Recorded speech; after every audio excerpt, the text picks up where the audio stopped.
ko kwigisha abantu uburyo bagomba kwitwara ndetse n'ubutumwa bw'abishora mu byaha mukadufasha kubagezaho. Turabashimiye cyane kuba mwitabiriye uyu mwanya. Mwabonye ko hari ibikorwa bitatu byakozwe. Ni ibikorwa twahurije hamwe bishingiye ku kazi kacu ka buri munsi ko kurwanya ibyaha, kubikumira ndetse kubikumira, kubigenza no kubitahura. Ibi bikorwa, igikorwa cya mbere mwabonye cyari cyo gusubiza amafaranga uriya mugabo w'umunyamahanga mwabonye yibwe n'umukozi we, amwiba amafaranga yakoraga mu rugo arayatwara. Ikindi gikorwa cya kabiri ni igikorwa kijyanye no gusubiza n'ubundi amafaranga yafashwe ubwo hakorwaga ubujura cyangwa se escroquerie. Umuntu yaragiye kugurishwa ikibanza n'abantu batari ba nyiracyo. Ngira ngo ubushize ubwo duherukana, reka mbasabe mufunge hariya, mufunge ntihagire uwinjira cyangwa ngo asohoke, tuganire neza kuko nibyo bidufasha.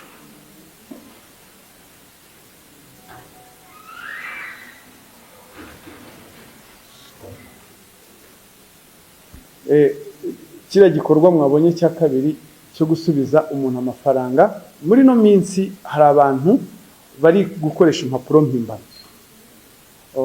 Impapuro mpimbano ariko bagamije icyo nakwita kwihesha ikintu cy'undi hakoreshejwe uburiganya, bakiyandikaho imitungo y'abantu bakayigurisha. Ngira ngo ubushize ubwo duherukana hari abandi mwabonye. Iki rero iyi yari resulta y'ibikorwa by'ubushize.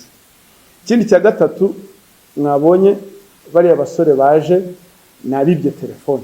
Nicyo gikorwa kigiye gukurikiraho cyo gusubiza telefone ba nyirazo bari barazibwe.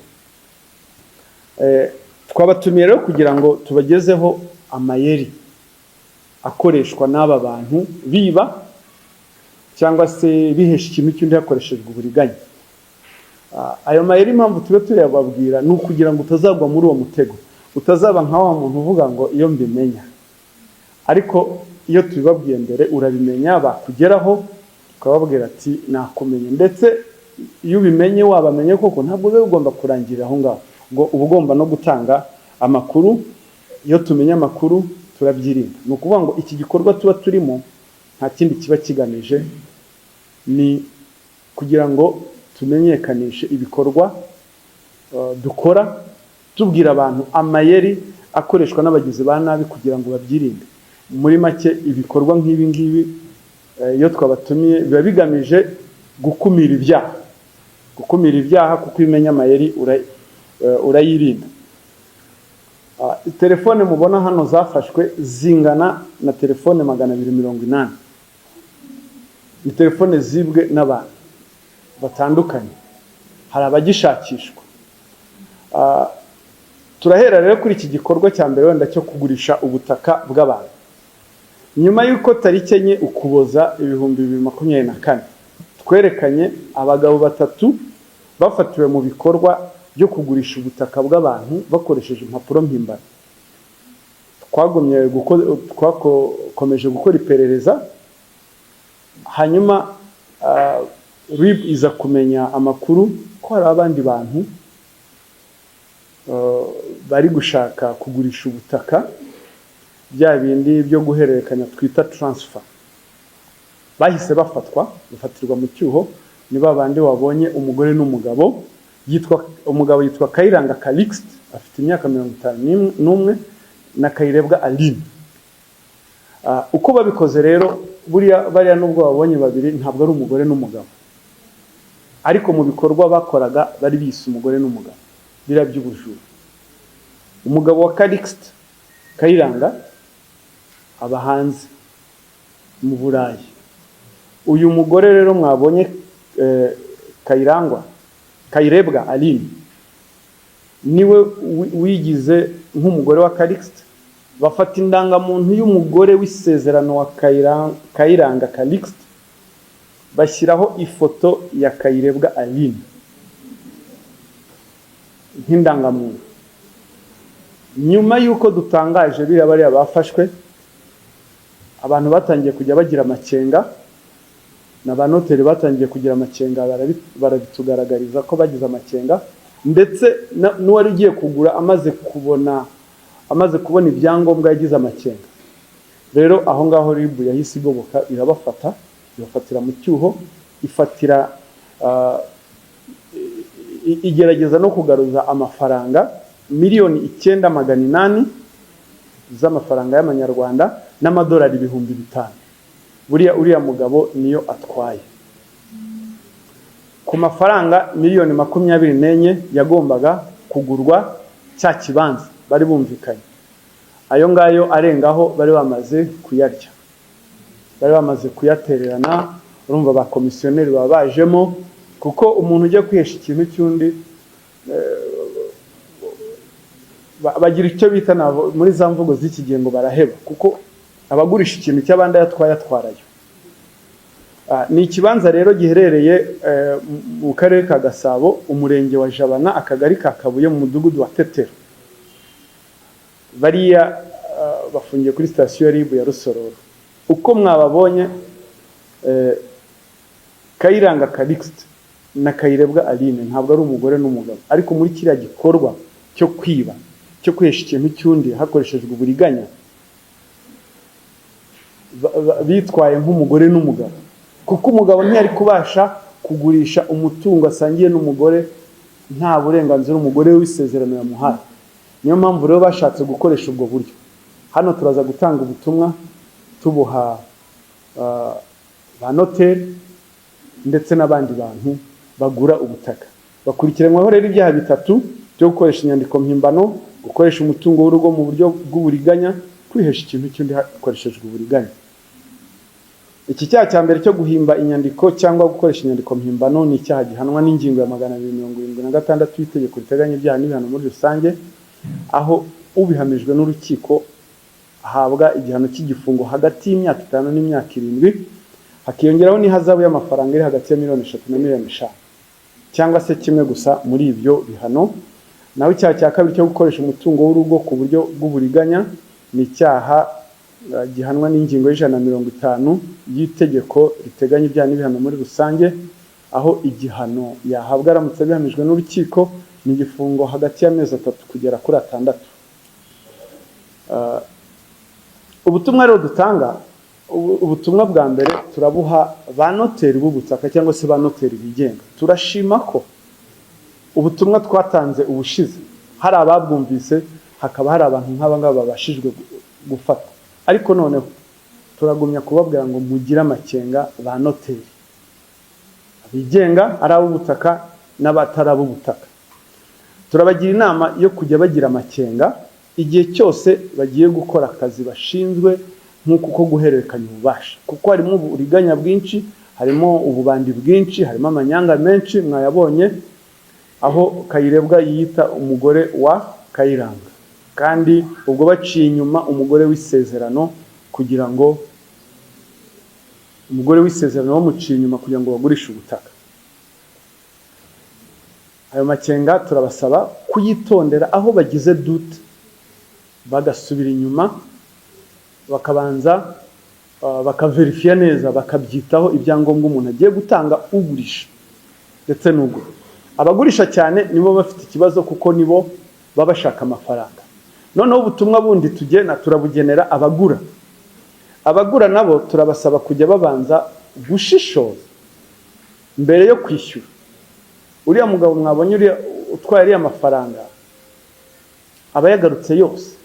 Iyo aza gushishoza mbere yo kwishyura, yarabanje arishyura, agatima karamukubita, arashishoza, habasha gufatwa make. Ntabwo navuga ko ari make ugereranyije nayo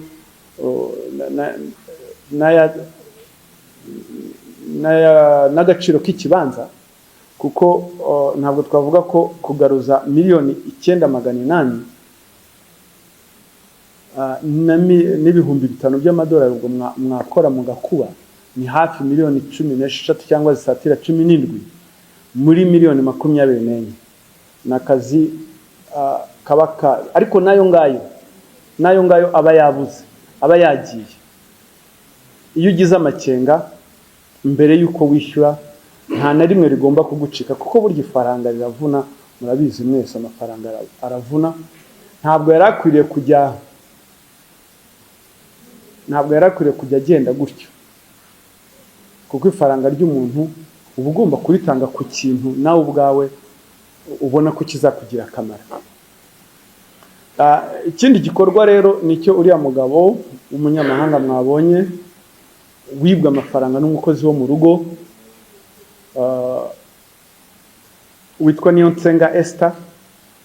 Akaba yari umukozi wo mu rugo, akaba yaribye amafaranga, amadolari, turayita amadolari.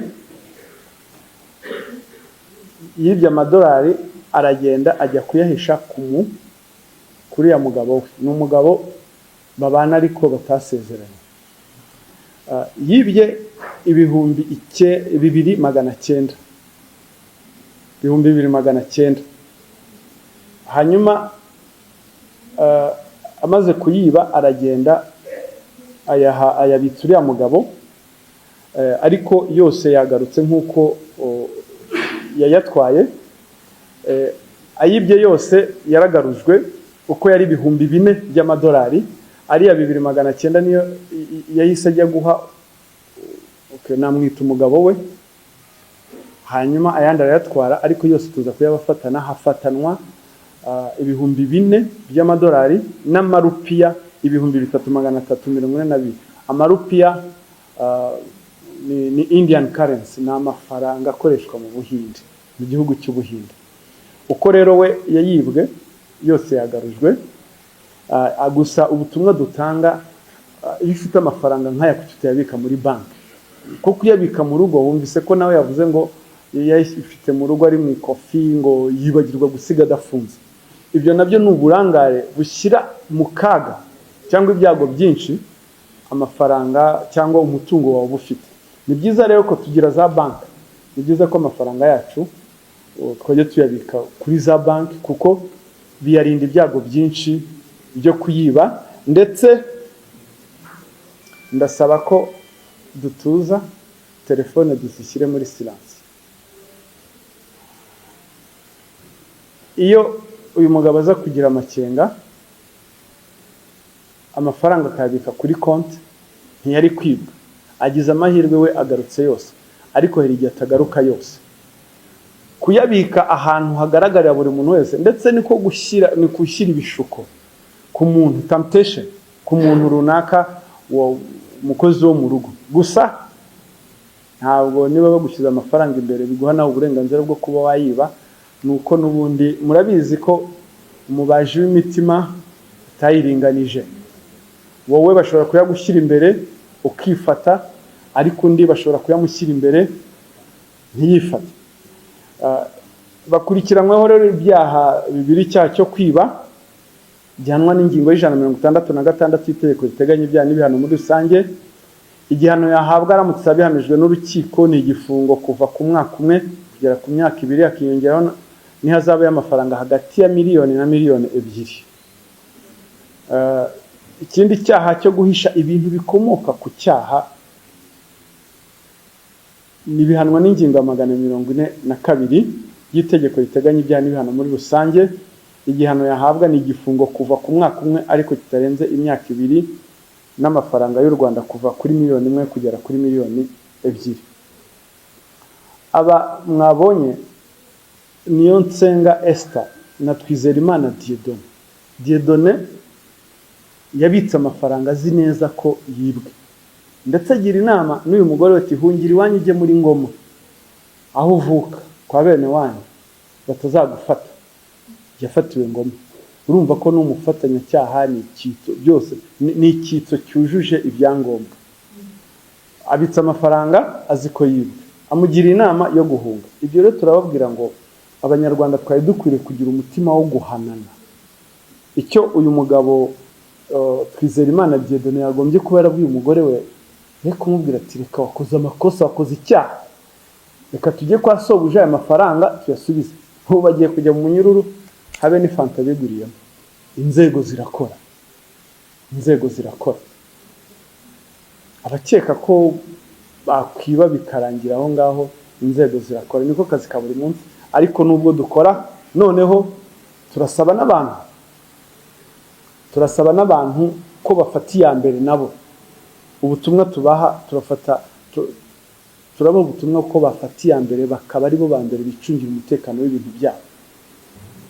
Nubwo inzego zikora, ariko nibo bagomba gufatiya mbere, kuko uriya yagize Imana agarutse yose, hariho atagaruka yose, hariho natagaruka.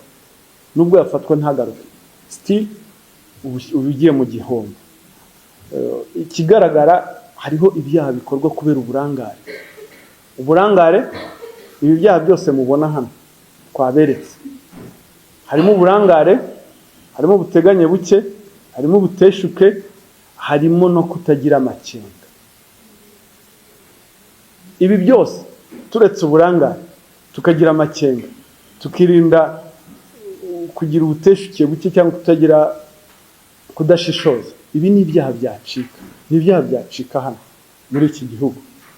Ngira ngo ibi bintu byo kugura ibibanza n'abantu bahimbye ibyangombwa byari bikwiye gushira. Kuki ugomba gutanga amafaranga miliyoni 10, 20, 30, 40, ukayatanga gutyo utabanje gushishoza? Harimo kutagira amakenga. Ikindi, aba bantu mu mayeri bakoresha bakubwira ko ari imari ishyushye, bihuta, bashaka amafaranga, ariko izo mpuhwe zo guteza cyamunara ubutaka bwo muri uru Rwanda, ukumva ko ikintu kigura miliyoni 30 batangira miliyoni 24, 40, gifite agaciro ubutaka bufite agaciro ka miliyoni 60 wabutangira kuri miliyoni 40. Wakumvise ko wakenze ko iki kintu harimo ikintu kiburamo.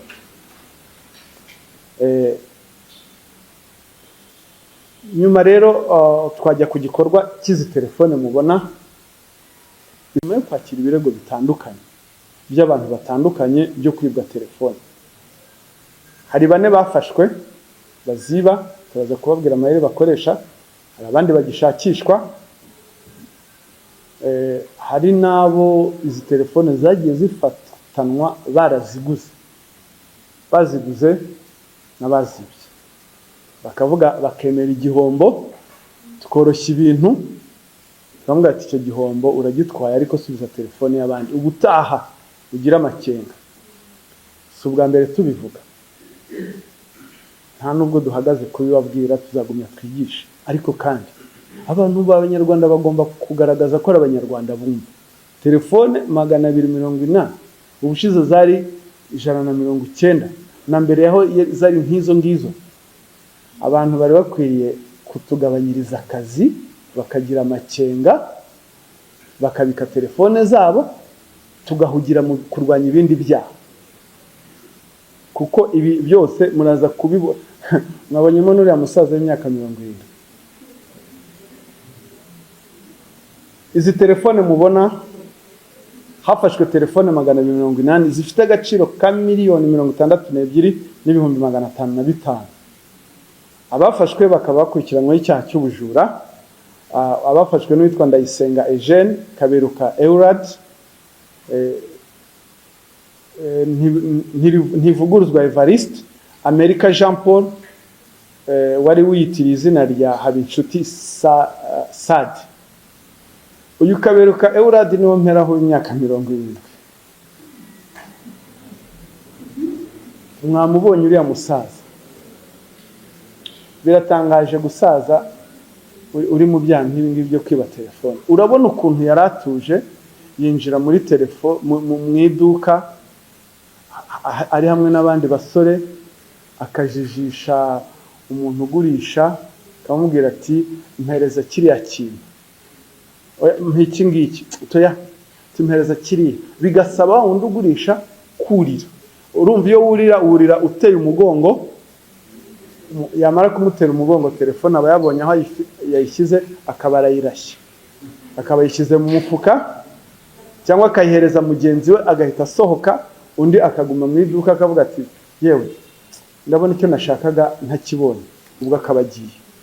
Binjira ari abantu babiri cyangwa batatu.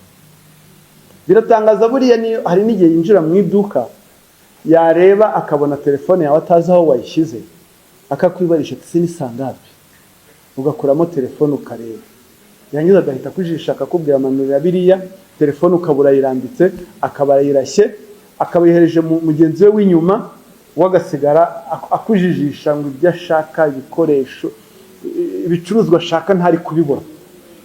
Ayo nama yari agenda akorwa n'abantu batandukanye. Bafungiye kuri sitasiyo ya RIB ya Nyarugenge na Remera. Ayo mayeri amwe nari maze kubabwira. Andi mayeri kwizeza abantu akazi. Hari abizezwa akazi muri mwe ndakeka, hari abandi kuvuga mukiyumva kavuga ati hariya narajijwe, tubwenge buza nyuma. Ibyo byose tugira ngo tubakangurire.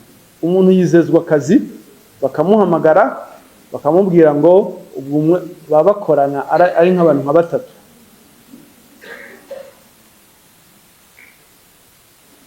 Akamubwira ati ngwino ntujyane kwa boss. Bakagenda bakinjira muri building, ubwo nawe wikoreye envelope ngirimo za CV zawe, warangiza akakubwira ati telefone yanjye razimye ntizi yawe mpamagare boss. Wowe rero nk'umuntu ubifitemo inyungu, nk'umuntu bagiye gushakira akazi, ukayimuha turi heti basigara bawica aho ngaho murebe hariya muri ya office, agahita amanuka akagenda, telefone yawe kabiragiye. Umuntu ugiye kugushakira akazi udafite telefone we yabanje akakishakira. Yabanje akakishakira.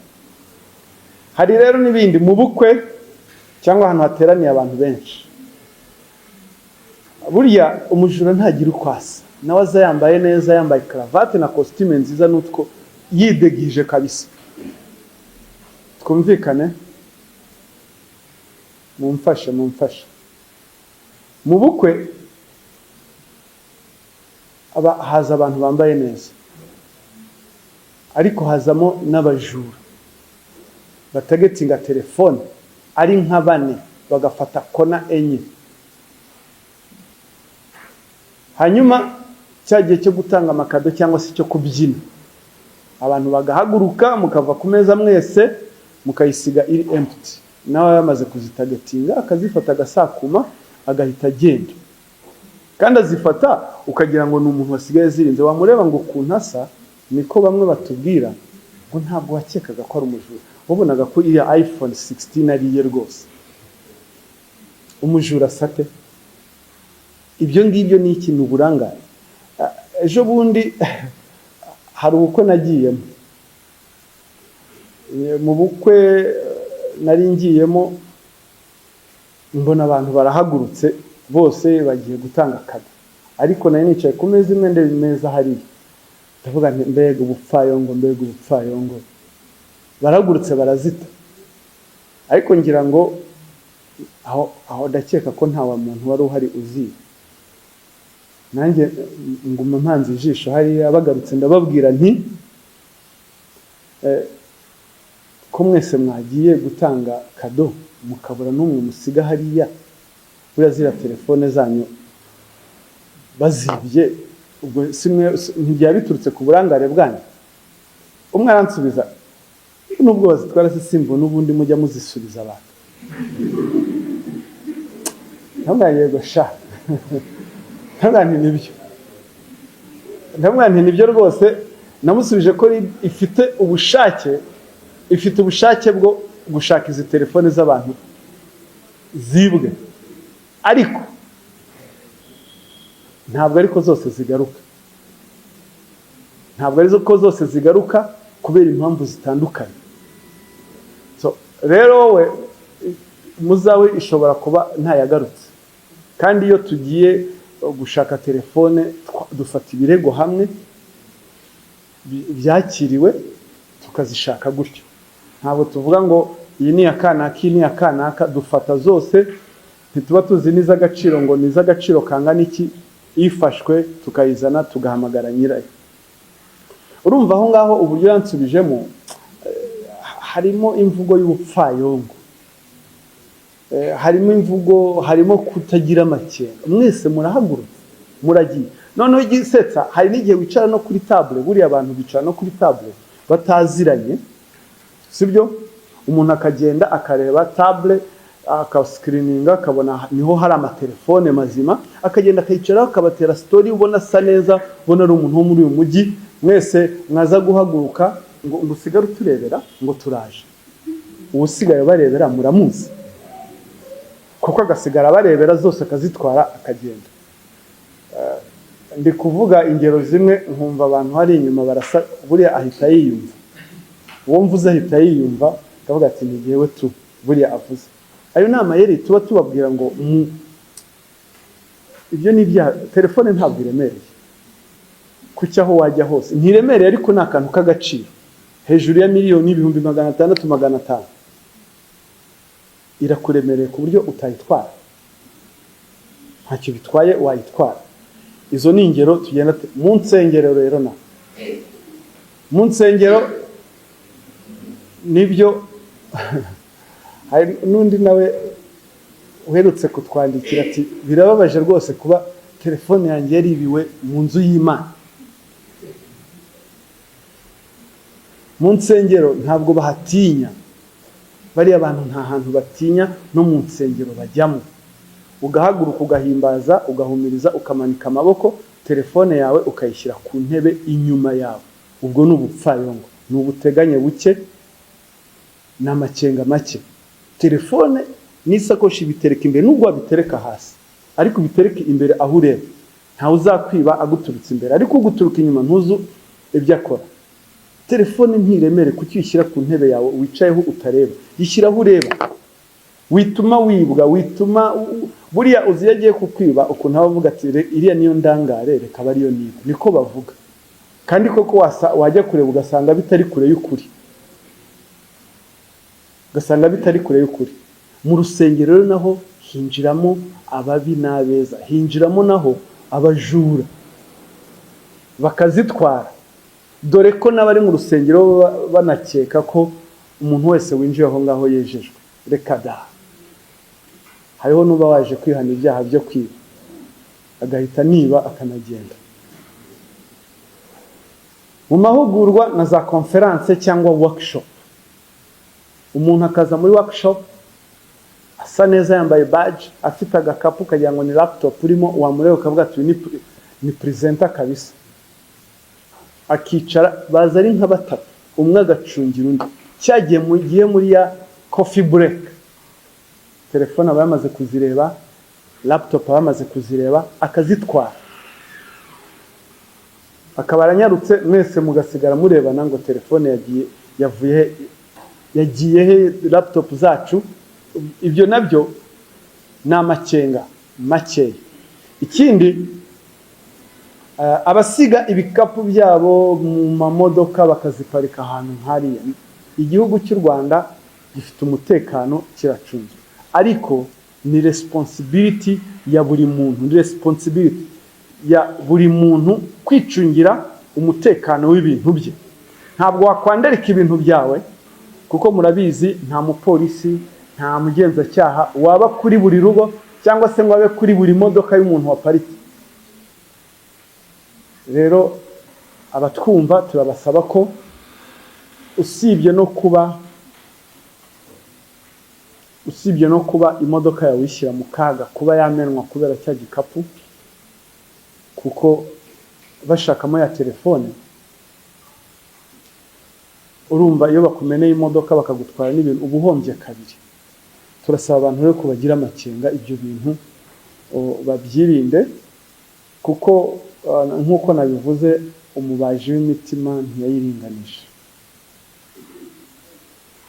Ikindi, andi mayeri akoreshwa, abishyura abamotari bakoresheje telefone. Iyo ugeze aho ujya, ubundi turabagira inama ko mbere yo kuva kuri moto wagombye kuba mwajya kugeraho mujya bamaze kumwishyura, kuko uri mu mugongo we. Ariko hari abo ageze aho ajya, yamara kumugeza aho ajya, umugenzi akavaho, yamara kuvaho akamubwira ngo nimero, umumotari agahita yimushikuza akiruka. kayimushikuza akaba arirukanse. Uzi kuntu no plaque bano bajura bamwe baba bazihishe, hariho niyo batanazisha, hariho nutibuka gufata plaque ya moto. Hari n'undi nawe uherutse kutubwira ngo umumotari ngo antwariye telefone, byagenze gute? Murabona ngo nageze aho njya, hanyuma ndamubwira nti ngaho nshyiramo nimero, nshyiramo nimero, amuhereza telefone, undi aranduruka. Abamotari n'abariko bakoresha amayeri yo kuvugisha akajwi gatoya, kuvuga akajwi gatoya kugira ngo uvuge ngo nguki, kugira ngo umwegere ayigushamure, cyangwa se avuga ati mpereza nyishyiremo nimero, ukayimuhereza telefone, koko ukaba yayimuhereje, kajya kubona ukabona arandurutse. Ubwo bisaba ko wowe niba uvuye kuri moto witarure, utera intambwe ebyiri nyuma kure, umubaze kode cyane, cyangwa se mujye kugera aho ujya wamaze kwishyura kare. Ubutumwa rero muri rusange, ngira ngo amayeri yumvikanye, hari menshi tugenda tuyababwira, ariko ay'ingenzi ni ayo ngayo, ndetse ayo ngayo atume namwe mutekereza kuba, kuko aba bantu iyo twavuze bahimba ndi, mutekereze ko nta kintu cy'ubusa kibaho. Umuntu kugushakira akazi, ndabonaho n'umwanya w'abantu birirwa, ngira ngo bamwe muri mwe harimo ba YouTubers, sibyo? Nirwa mwamamaza ngo abantu batanga akazi. Bagenzi banjye, muramamaza abajura, amatangazo yirwa amanitse ahantu, mwirwa muvuga ngo uwo muntu utanga akazi, ushakira abantu akazi, nk'aba bandi mwirwa mwamamaza bashakira abantu buruse, bamazeho abantu amafaranga, mukabamaza mukongera ngo birizewe. Muri abafatanyacyaha, turagira ngo dufatanye kurwanya ibyaha. Uko ureba imikorere y'ibyaha muri iki gihe, ibyaha biragenda biva mu byaha by'ubugome byo bita violent crimes bijya muri white collar crimes. White collar crimes ni ibi byaha biri soft, umuntu agushuka ukamuha amafaranga, reka nkwinjize muri business, ubwo ni za pyramide, ugashoramo amafaranga yakubwiye ukuntu uzunguka. Online forex trading, shoramo miliyoni, shoramo ibihumbi 20 by'amadolari, tuzajya tuguha inyungu ku idolari rizamutse amapaundi ni ikintu, akagukorera imibare ukavuga ati ndunguka, ibi bintu biri kunguka. Ikindi tugira amacenga, nta mafaranga y'ubusa aboneka, ntayabaho, ntaho ndayabona. Nta mafaranga y'ubusa aboneka, ntayo ndabona. Nayo mafaranga abagushuka rero bose bashaka kuganisha muri ubwo buryo, kuguha amafaranga ngo bakwinjize muri business, wunguke, business zunguka, tukugurisha ikibanza kigura make kuko mfite ikibazo. Aho ngaho habarimo imitego, tugira amacenga. Ubwo rusange, ubundi butumwa bwa rusange navuze, ba noteri turabagira inama rwose ko bafatanya n'urwego rw'ubugenzacyaha kurwanya ibi byaha, birinda cyangwa bagira amacenga, bakanashishoza ku byangombwa abantu babaha bashaka muri za mutation cyangwa se mu bundi buryo. Hariho ba noteri bajya bakora amasezerano ya za banki Lambert, ariko bitwikira umutaka ngo w'ubugure. Aho ngaho ubu butumwa mu bampere mbabwire ko atari byo amategeko abareba. Abagura ndabisubiramo, bagira amacenga mbere yo kwishyura, ujye ubanza ushishoze, ubaze n'inshuro nyinshi zishoboka ba nyiri ubwo butaka. Ariko uzi umuntu ko muri foto akayishyira ku indangamuntu y'umuntu, ntubibone, ukabibona umaze kwishyura miliyoni 24 za, akaba ari bwo uvuza akaruru. Ubwo urwego rw'ubugenzacyaha rubaye rutari hafi, baranduruka bakagenda. Murakoze rero, ubutumwa nari mfite ubwo ngubwo, ariko sinabura kubifuriza iminsi mikuru myiza. nkaba mbasaba ko ubutumwa nabwo mubumpera abanyarwanda mubabwira ngo mureke twizihize iminsi mikuru myiza neza twirinda icyaha, kuko muri iyi minsi mikuru y'ubunani na Noheli ntabwo inzego z'ubugenzacyaha ziba zahagaze gukora, polisi ntiba yahagaze gukora, tuguma dukora turwanya ibyaha. Rero ukeka ko muri iyi minsi aribwo azabikora, wapi, ukamubwira ko